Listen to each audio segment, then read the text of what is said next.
Hello, welcome. Welcome to Cayelin and Erik. And I'm very happy and excited today because we're going to be talking about something that is very passionate for them and passionate. I mean, they feel passionately about, and then I feel passionately about, and that they know way more about than I do, which is the wisdom and the voice of the stars. And Cayelin and Erik both are shamanic astrologers, and they are the founders of My Star Alchemy, which is what we're going to be hearing about today. So in the big broad sense, what I'm really excited to ask you both about is essentially your relationship to the stars, and why do you feel so passionately about our relationship to the stars, and why did you start My Star Alchemy, and then what are you offering? Because you're offering a lot of things that I know I am very interested in, and that I have a background in astrology. I feel very confident to be an astrologer, but I come from more of the evolutionary astrology side of things. So there's this whole world that I'm just starting to learn about, and you guys are experts in a lot of all of that. So which of you would like to begin with? I'll start. I actually got introduced to this back in 1990. So it's been 32 years.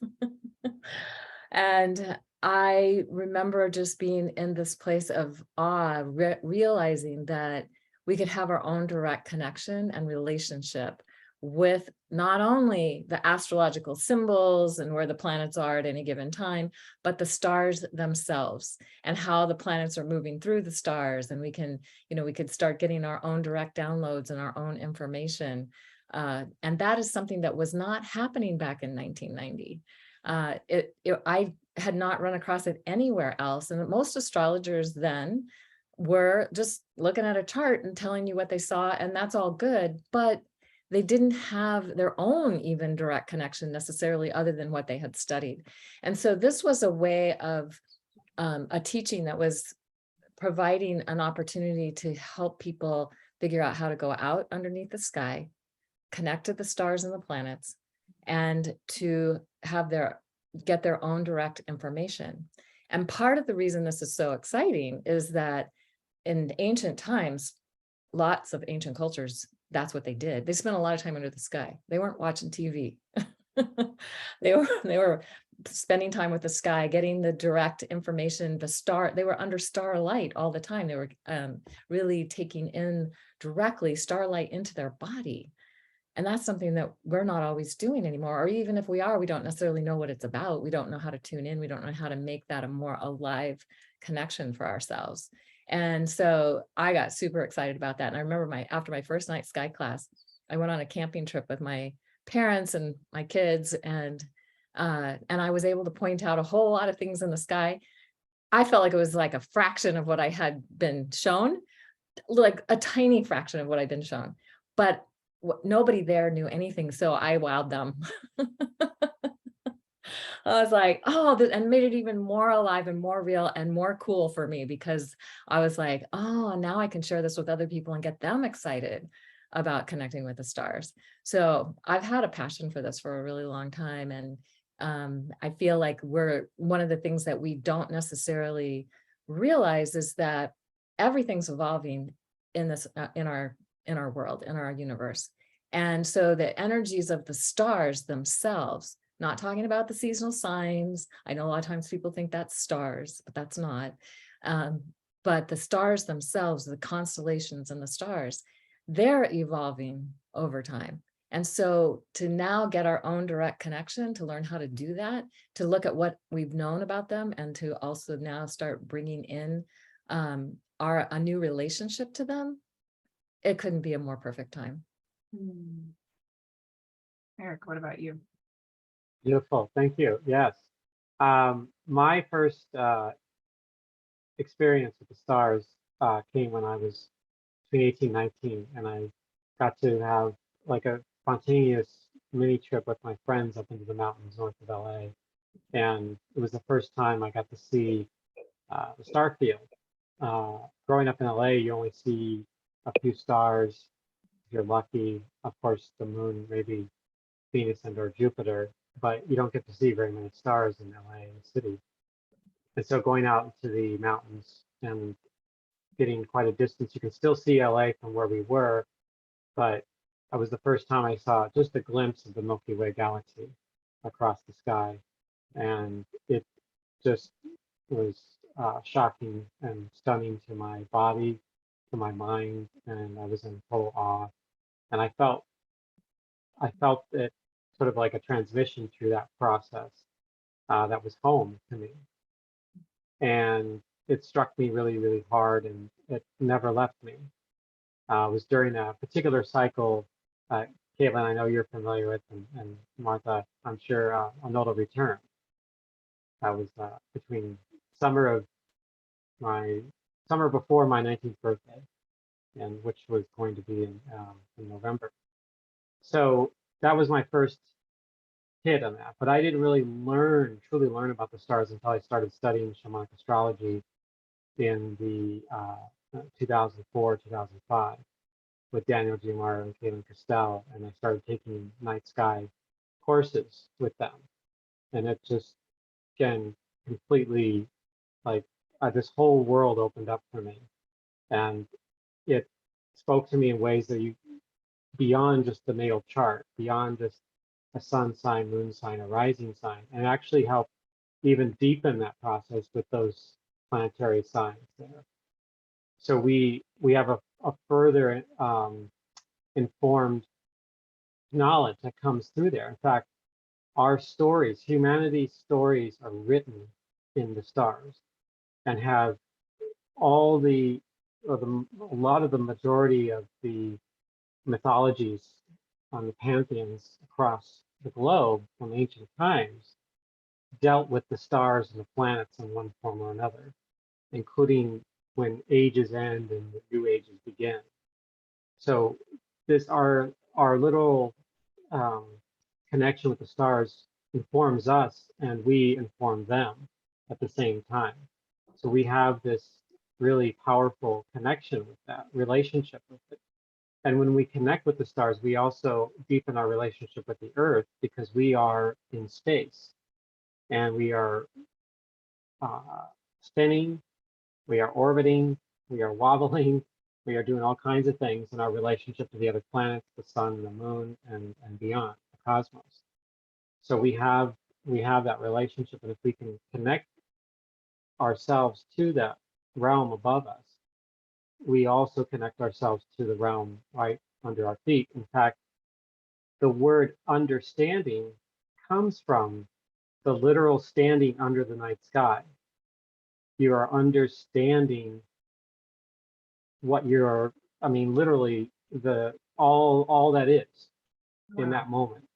And of course, on a practical level, the night sky, the stars, the constellations are amazing for when it comes to, our connection to navigating, the seas and the land, agriculture, and telling time and forming calendars. There's all these practical applications there, but from a spiritual metaphysical perspective, it's really expansive and broad and deep and is infinite.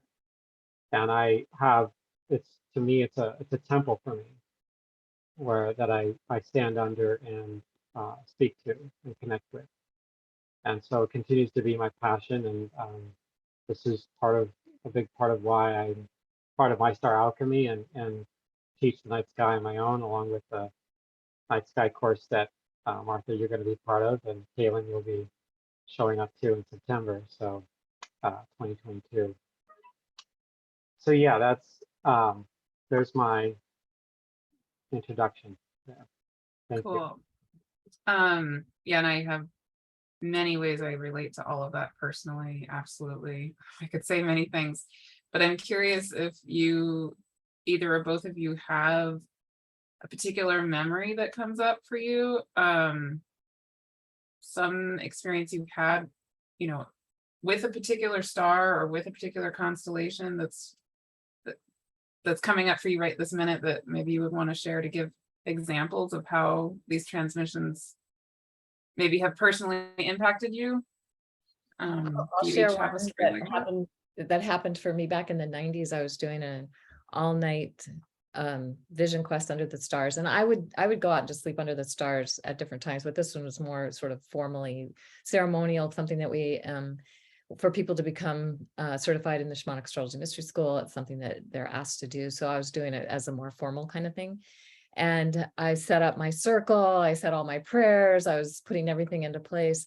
And I was seeing that the lion was getting ready to, was on the western horizon. It was, and I could see Regulus, and my Pluto, Jupiter, midheaven are near Regulus. And so, and one of the things I was asking for was help in having greater confidence in myself, greater ability to know that I know what I know, because I don't always know that.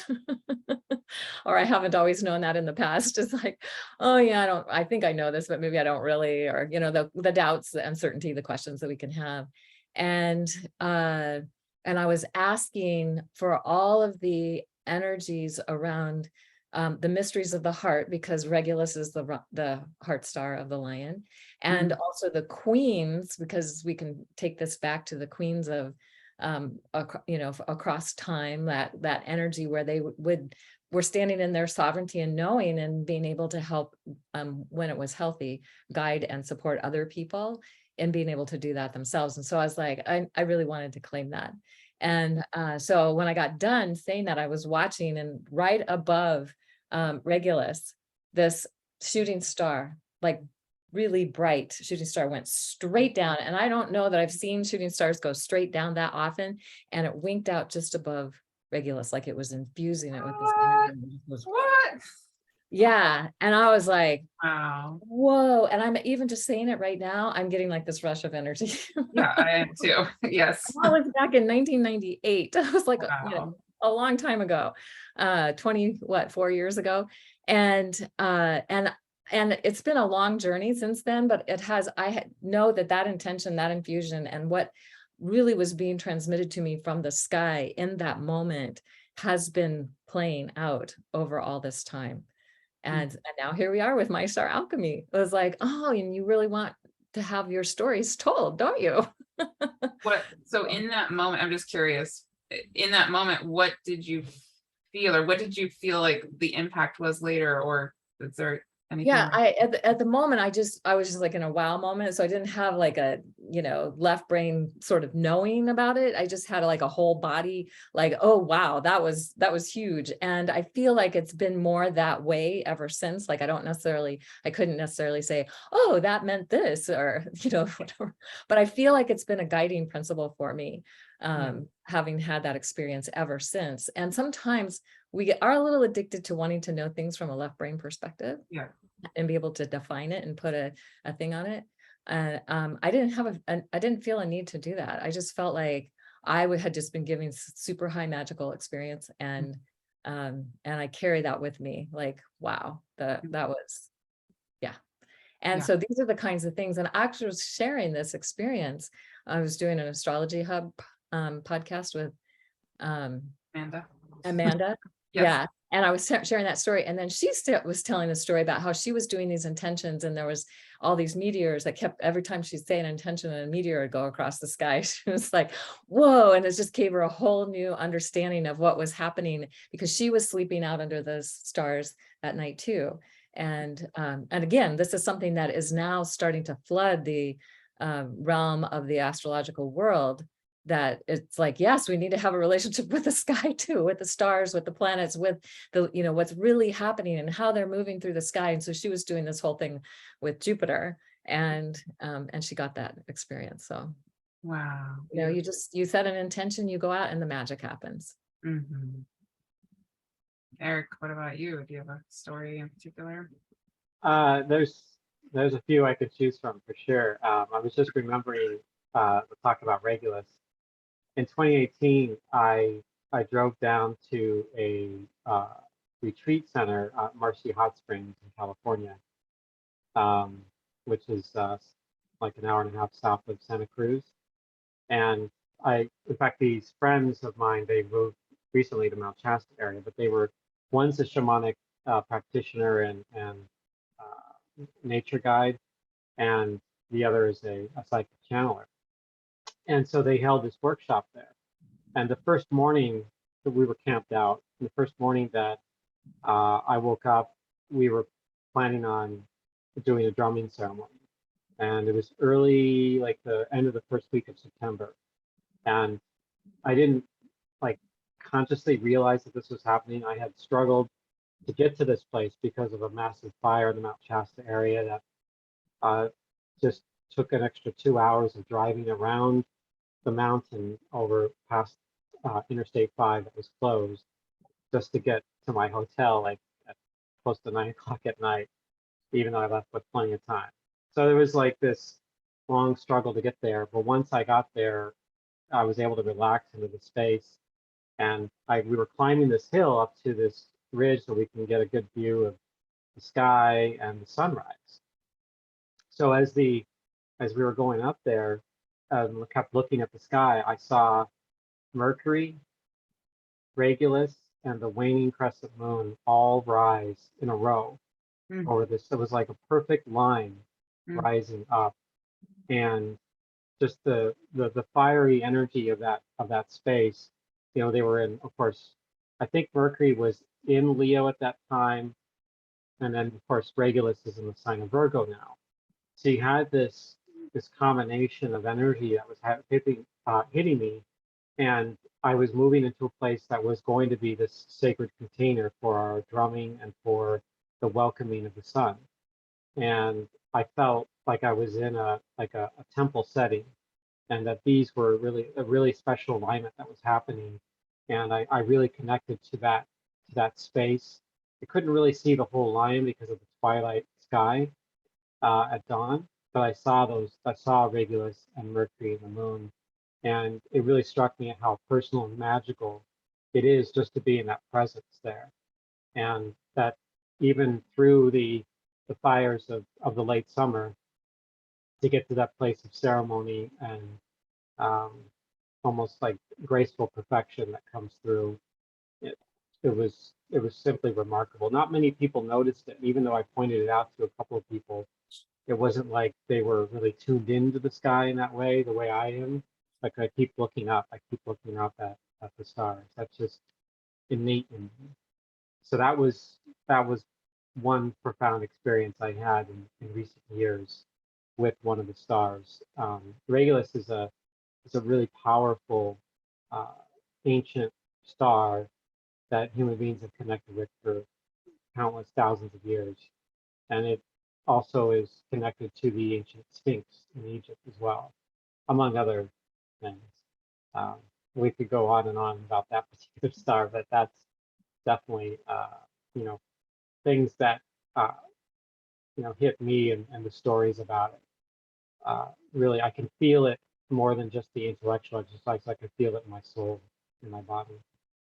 Yeah. One of the things for me that the spirit world conveys so strongly is this need for us, similar to what you both are saying, this very strong need for us to come back to the reality that wisdom is so much more than our brains. And I'm guessing you both have similar experiences like this, but I have very, very, very vivid memories of many lifetimes on this planet of being the kind of human who would be, I guess you could say, I don't know, whatever words you want to use for it, right? A seer or whatever it is, but that we as humans had this way of knowing just by being present with the cosmos and recognizing that we're on this teeny tiny dot in the soup of literally everything else. So, if we think about air, like we breathe air, it comes in and out of us. That's what's surrounding us in the atmosphere of this planet. But then that's so little compared to what is actually moving. If we just think about energy as waves, the waves of sunlight we know are hitting our bodies, right, and penetrating our bodies and going into the plants to the point that they can do photosynthesis and grow. But then what about the waves emitting from literally everything else in all of existence. We forget that that is a thing. It's a physiological, actual scientific fact.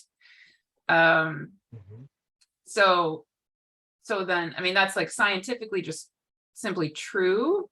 But then in terms of how we get knowledge, how we get the wisdom that our world needs, this is such a huge thing that keeps coming through in my prayers, is that we need to come back to being open in the way that we have been as humans, so that the knowledge is going to come through us, and we each have different ways it's meant to come through us, but it's not just our brains coming up with ideas.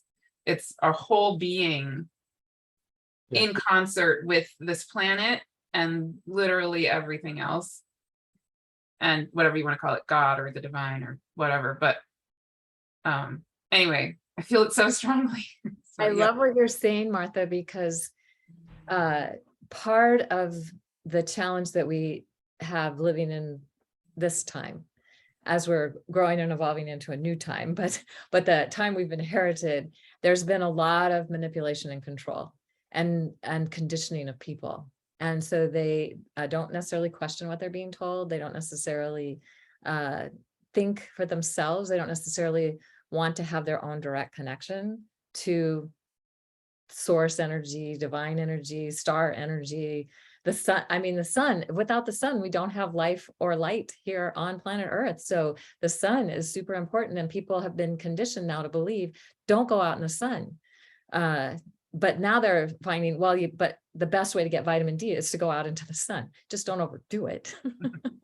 And sunscreen is really not that great for you. I mean, if you're going to be out in the sun all day, yes, that's a good thing. But if you're only going to be out for 15 minutes, don't put on sunscreen. Just go get this natural sunlight kind of thing. So these are the kinds of things that have been, it's like, you know, how do we condition people so we can control them? And if we want to be more empowered and whole within ourselves, it's about getting reattuned to the mysteries that are always there for us, whether we're tuned into it or not. They're always there for us, and we can inform them, as Erik was saying, and they can inform us. And so when we have that living relationship, we have that greater wholeness within ourselves.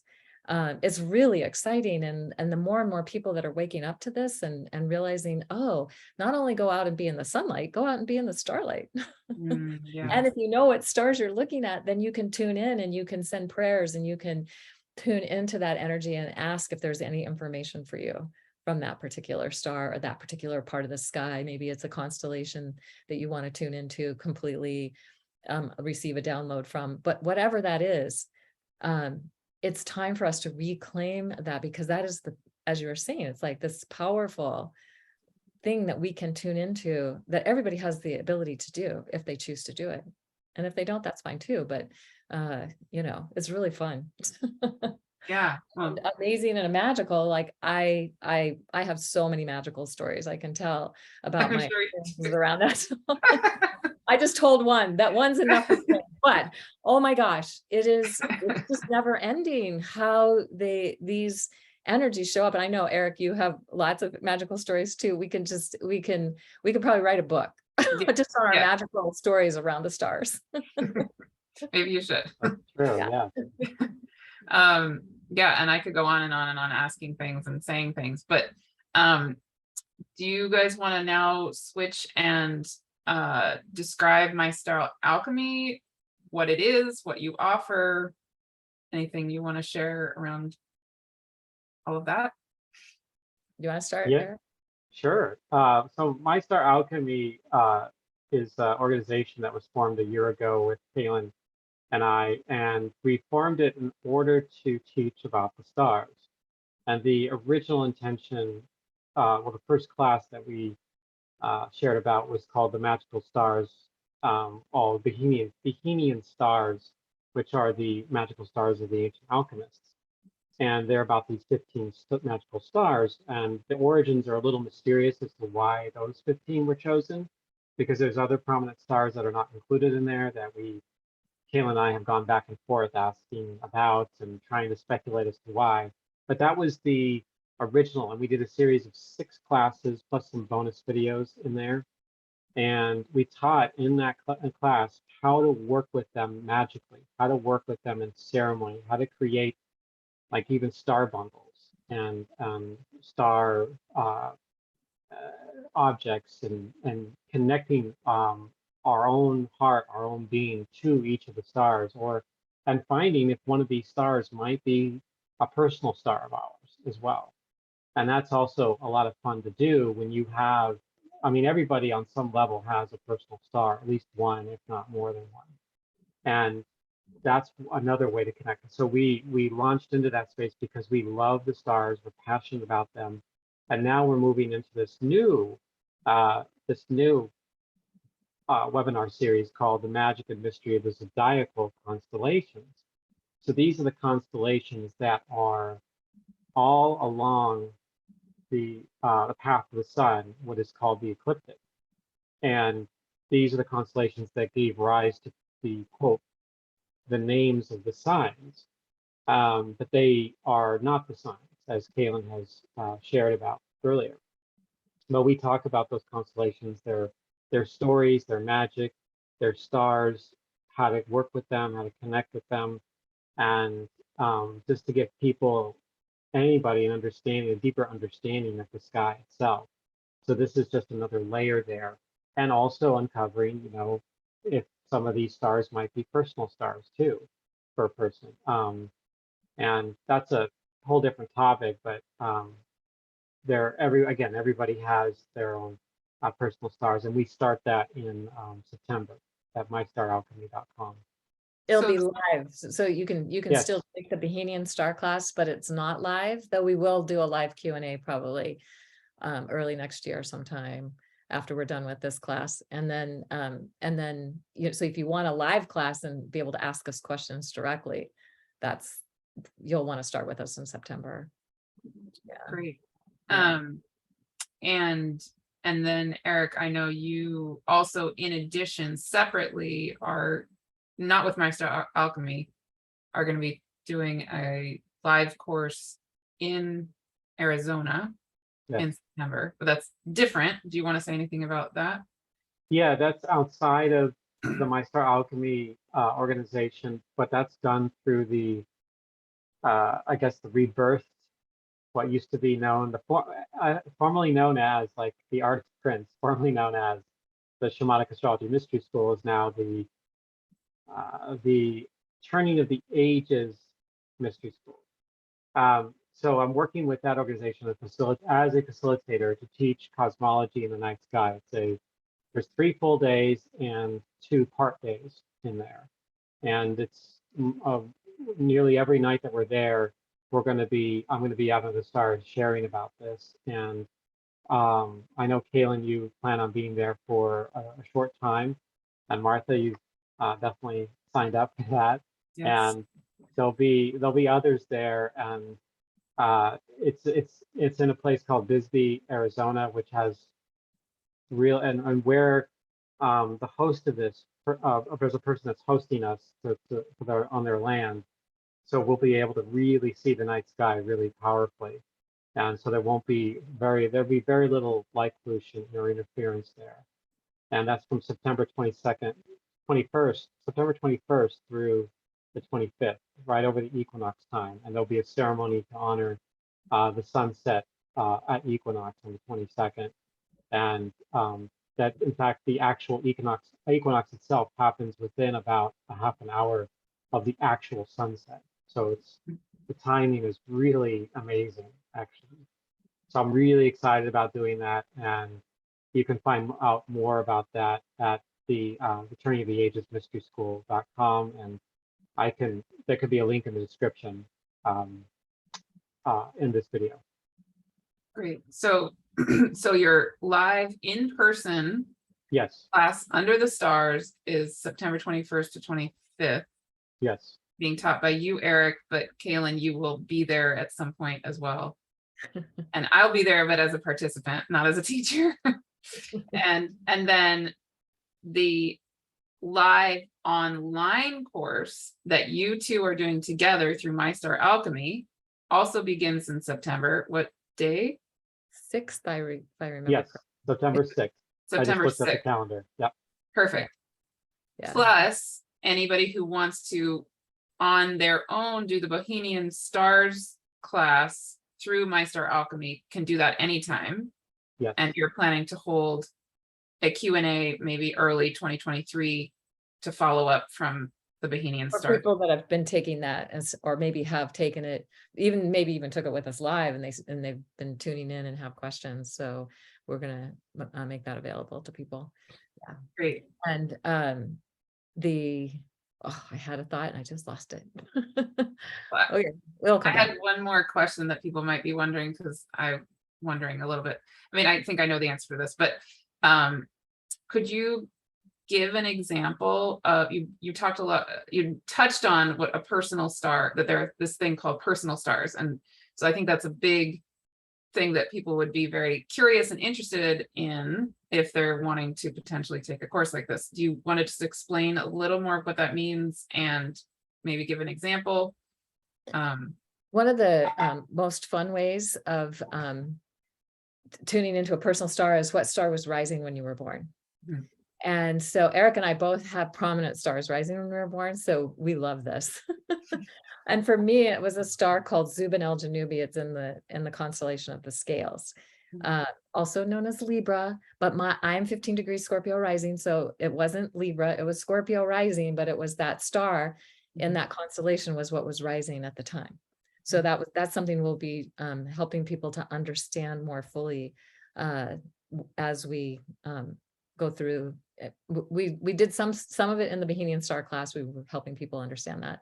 And I know what I wanted to say about the Bohemian Star class. We also, as Erik was saying, we taught people about how to make star bundles, star shields, talismans, amulets, elixirs, how to do ceremony, because that's what the ancient alchemists were doing. When planets were with these stars, they were doing these things. And so it's a way to enhance that star magic. And so we'll talk a little bit, we'll also be kind of looking at that in this Zodiacal constellation class. There are a few of the stars, of the Bohemian stars on the ecliptic or the path of the planets that Erik was talking about, that go through these constellations. Like Regulus. Like Regulus, yep, exactly. And Spica was one of them too. On my North Node. Yeah. Yes.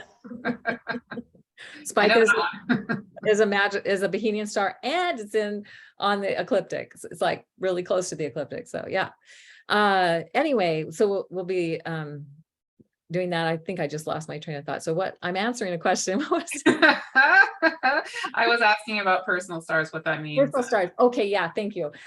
So I've had some really amazing experiences with my personal star, tuning into it, getting downloads and insights about it, and literally have written an article about it, because the scales, there's two stars of the scales. There's the southern scale and the northern scale.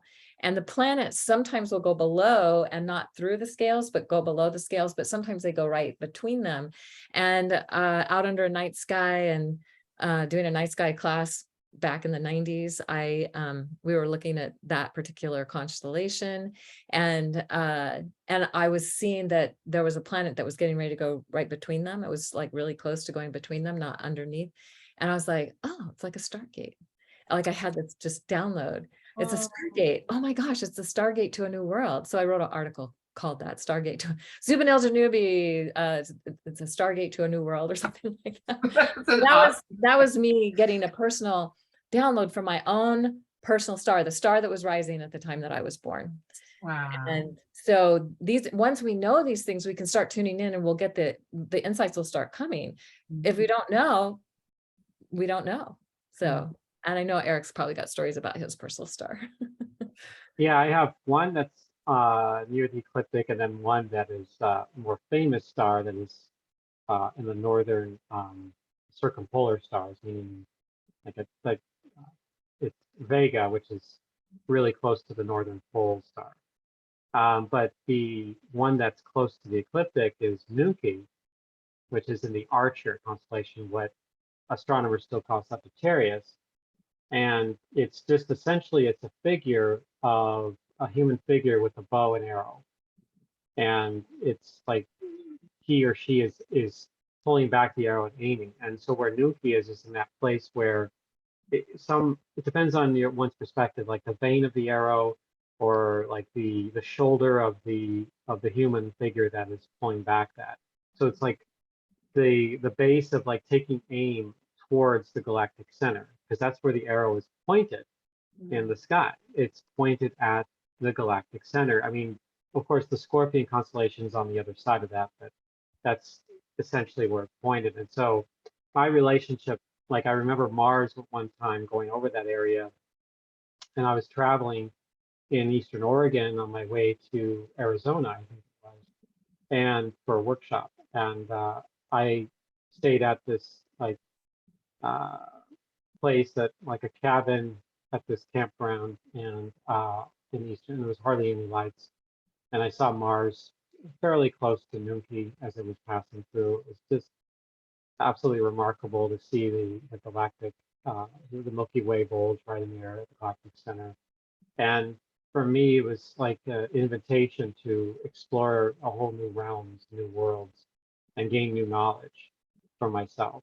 That was the like the intent, I think, or the impression that was coming through me from that star. So I know, Martha, you have your ascendant moon conjunct in Virgo there, about 11 to 12 degrees, and you're where that star, there's a star that's by there, it's on the back of the lion. Actually, there's two stars, there's Sosma and Cherta. So those are like stars that represent, are connected to the back and the sort of the back legs of the lion.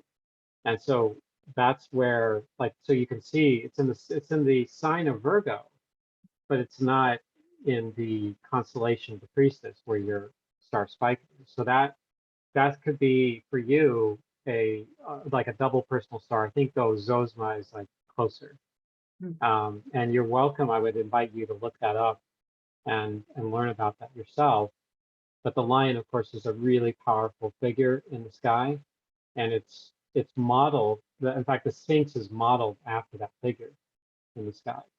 And so if you're looking at that, it's pretty profound. And there's a book that who's now passed decades ago, Dane Rudyard, who wrote a book about the astrology signs, and he goes into the mysteries of the Sphinx when he talks about Leo and Virgo, and the transition and the alchemy between the two signs. Between the two signs or the two constellations? The constellations and the signs. Okay, because the constellations, one of the things that we know is that the September equinox, so cool that we'll be doing ceremony around that time. The September equinox is the where it sits right now is between the lion and the priestess, also known as Virgo and Leo, but it's the 0 Libra point when we have the balance of day and night. And in the northern hemisphere, we're going towards winter, and in the southern hemisphere, they're going towards summer. But all across the planet, it's the equal day and night point of equal day and night, and that's the 0 Libra point. So when the sun reaches that point, then we have the seasonal experience. But the constellation, the backdrop behind that season, has been shifting over time, and is now but kind of at the head of the priestess and the tail of the lion. They sort of overlap a little bit. And that is considered the Sphinx Point. And the Sphinx was literally built facing east, so it could see when the lion is rising in the east. It was rising in the east at the equinox point. It was looking at itself like the mirror, like looking at itself. It's pretty cool. So these are the kinds of things that it's like, oh, they knew so much, and they were purposely doing these sort of high ceremonial, powerful, creating their temples and their pyramids and their standing stone circles and all those things to connect the sky with the earth in a sacred way. And so we have those reminders that are still here, that certain star risings, certain seasonal points, certain things that are happening, we can tune into based on these structures that have been left from ancient times. And then the question is, how are we working with it now? How is it informing us now? And how are we informing it? And how is there this evolution that's taking place? Yes. so much there. Just so many layers, and anyway, it's all amazing. It's probably a several lifetime study, just saying. Yes. Yes, I agree. Yeah, and I feel like so many of them, I feel like those of us who are drawn to this and resonate with this probably have had many lifetimes already doing it. I know I can say I have, I'm sure you each have. I mean, it's just, and here we keep going. Yeah. And Yeah, so for many, it's just a remembering. Like, yeah, I know when I was introduced to all of this, it was like a remembering for me. It still took me a while to get the details and be able to figure it all out in this form. Yeah. And that's something that it just takes the time it takes. We don't want to have to rush it necessarily. And also people will sometimes get overwhelmed, and then they think they have it, and then they forget, and then they need to come back and get it again. And but over time, you get it, and then it lives in you, and it's just so cool.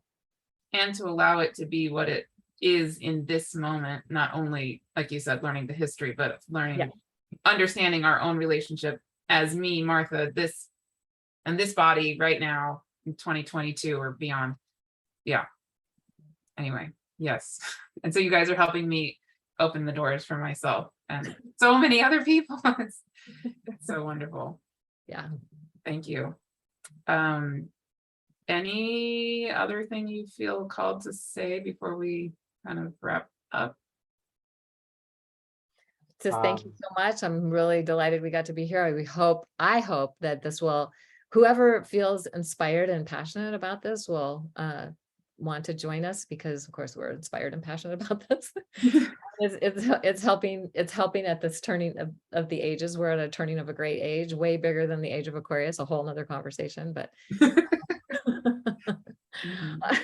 I mean, people are, get focused on that. That's a spring equinox point focus, whatever, that's fine. But that we're here to be witness to the turning of the great wheel of time from one galactic year to a new galactic year. And that what we're doing is helping with that, and what we're putting our focus and attention on, how we're engaging ceremonially and how we're engaging with each other. That is setting the template for the next 26,000 years. Erik, what were you going to say? Beautiful. Oh, just on a more personal level, for each person to find and connect their own relationship with the sky and the earth, to go out there under the sky and connect with the stars and the planets, the sun, the moon, and be there with them. They are part of the living embodiment of who we are and our full relationship, the totality of who we are, our human experience. And especially since the Industrial Revolution, we've really started to kind of block out the night sky. And this is now our chance to continue to reclaim that sky for humanity, for us, in our ongoing relationship at this turning of a new age. As Cayelin pointed out, the great wheel is shifting, and the stars are there. They have, in my view, the answers are all around us. The wisdom is there on the earth, within ourselves, in creation, in the sky. So the stars are part of that, part of the messenger of the new knowledge, the old knowledge, and something that has yet to be created, and we get to co-create with them. Wonderful. One practical question: do people need to have any background, any astrological knowledge to be part of these classes? Can anybody join? Describe who you would want to join these classes. Anybody who has a passion for what it is we're doing. And it helps to have an astrological background, but it's not necessary. And it may be, so for some people, that might be the perfect place to jump into studying the astrological mysteries, because then you'll have this background to be able to use as you study those other mysteries, other ways of looking at things. So yeah, anybody who feels aspired. Anybody who wants to. Anybody who wants to. Okay. Great. And is there anything else either of you want to say about, in general, what each of you offer? I know you both teach, mentor, do sessions. I know Erik does sessions. Cayelin, I don't know if you're Yeah, I do too. still doing sessions. Yeah, they can just go to our websites and see what Awesome. we're up to. I mean, I'm pretty sure, Erik, you post what you're doing, and I know I post what I'm doing. So Awesome. if you want to go check it out. Yeah. Yeah, I know we both teach. We both do webinars, classes, talks, and I definitely do quite a few personal readings and mentor sessions. And as Martha, as you are aware, I actually launched a Patreon page for myself. And 2 days so ago. 2 days ago, and Yeah. so I'm just kind of getting my head wrapped around that whole thing, but it's a lot of fun. And just to go into support, Cayelin and I both have our own, YouTube channels and social media presence. So we both share a lot about the sky and astrology, and My Star Alchemy also is something that we're going to continue to build and share and to teach about the stars, because for me, I would love humanity to thrive through the knowledge of the stars, the planets. Wonderful. I'll just say quickly that I also do something called Venus Alchemy, and that might be a Ah. conversation for another time. Yes. And and I have Venus on the 5-pointed star behind me, so she's got my back. And alchemy. So somebody was asking me why alchemy, and it's the process of taking something ordinary and turning it into something extraordinary. So that's our whole intent. That's our whole purpose.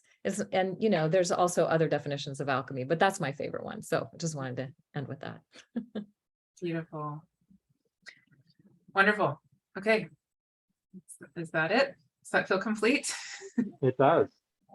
Wonderful. Thank you both so much. And like I said, I feel like you are each gateways for me in various ways. So I'm very grateful for you. And I know that you're a gift to many, many, many others.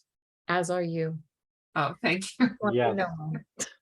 What'd you say? Yes, One you are. to know. One to know one. So many of us are gifts to each other. How about that? True. There you go. Okay, there we go. Wonderful. Thank you.